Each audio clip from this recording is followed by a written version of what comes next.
it. The Irish War for Independence was resolved by the Government of Ireland Act of 1921, which is the treaty which created the Irish Free State on one hand and Northern Ireland on the other. The borders that were set up were established by a boundary commission. In fact, what they did was they took the province of Ulster, removed 3 counties from Ulster, and made those part of the Irish Free State, retaining the 6 counties as the little state was called Northern Ireland. The boundaries were supposed to be reconsidered at a later point, however, they never were.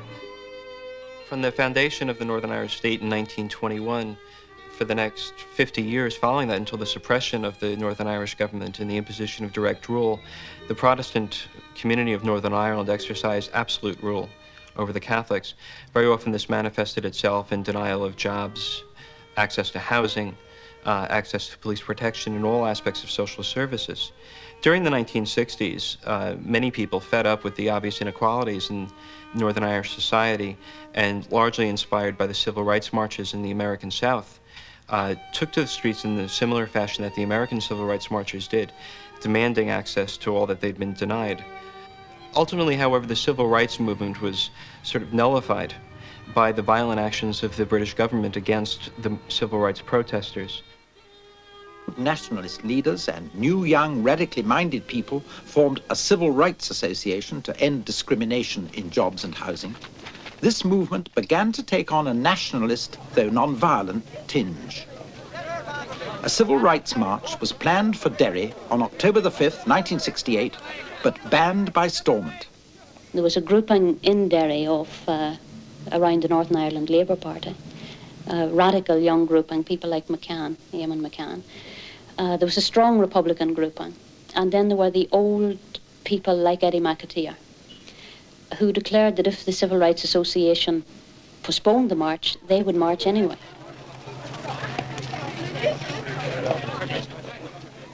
Any person who wishes to parade or hold a meeting is quite at liberty to do so, provided he holds it other than in an area specified in the order made by the minister. We are the people of Derry, and we intend marching in our city. We welcome you, sir.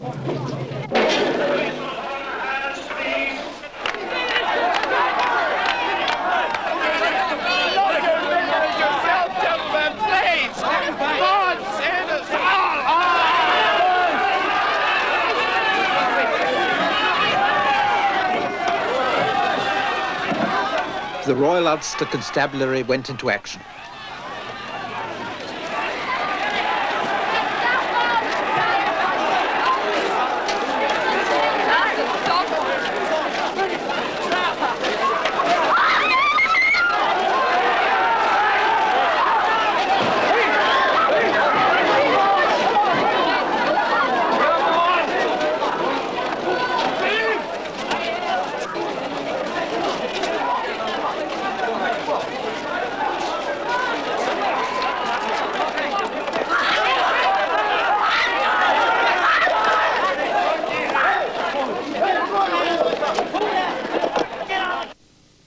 After this, Northern Ireland would never be the same again.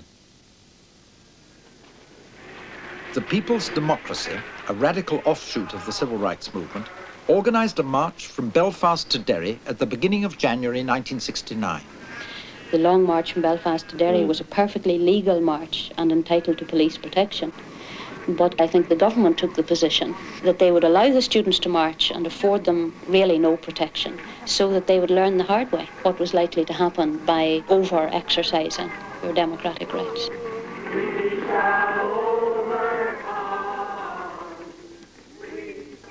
The march took 4 days. It was escorted by police, who also, not without some reason, blocked its way from time to divert the marchers, who were mainly young Catholic radicals, prudently round Protestant towns or villages in order to avoid provocation and possible retaliation.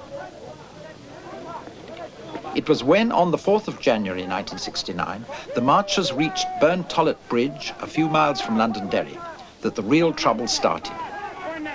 Protestant opponents were waiting for them above the road. Is a good possibility of soapstones being thrown some people may be hurt somewhat. However, police have said they are quite prepared to get us through this obstacle.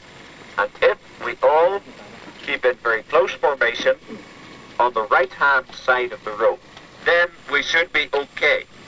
The sort of geography of the area was that this region on our right was a high bank where we were looking up at people. Then we came to a point where it dipped down onto the same level as the road. And just as we came to that point, a shower of rocks began to hail down on the marchers. Some police went up among the stone throwers, but made little attempt to stop them. People just huddled together and kept on walking. And when we came to the point where the fields levelled with the road, literally hundreds of people just rushed through this gap in the hedges, and they were carrying cudgels with nails in them, and they waded into the march. These people were all wearing large white armbands, very crudely made, like bits of sheet tied round their arm.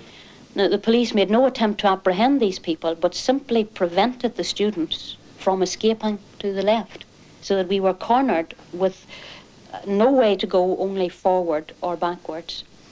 Most of the march went forward, and some people escaped into the fields. The police, who were supposed to be protecting the marchers, now abandoned them to their assailants. None of them were masked, and they were all carrying these weapons, and yet the police were arresting the students, dragging students and throwing them into police wagons.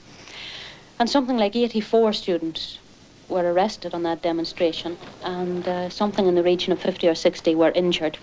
After that, no single person was ever charged with attacking anybody at Burntollet Bridge, not one. 3, in fact, were charged and fined. Later that evening, the marchers came angrily into Derry, and before long were attacking the police.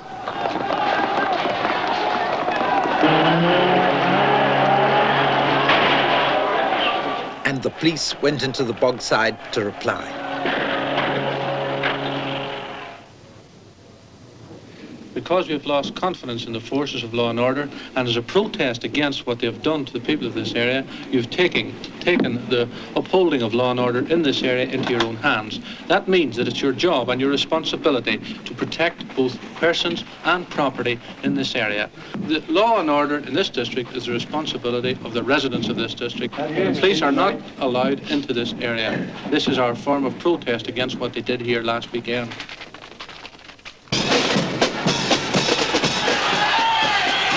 Rioters gathered and began to throw stones at the police. The police understandably retaliated.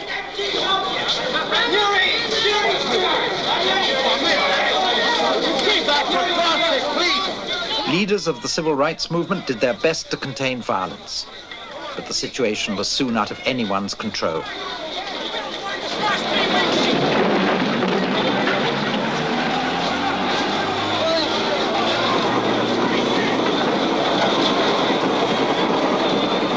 Police suffered casualties and retaliated.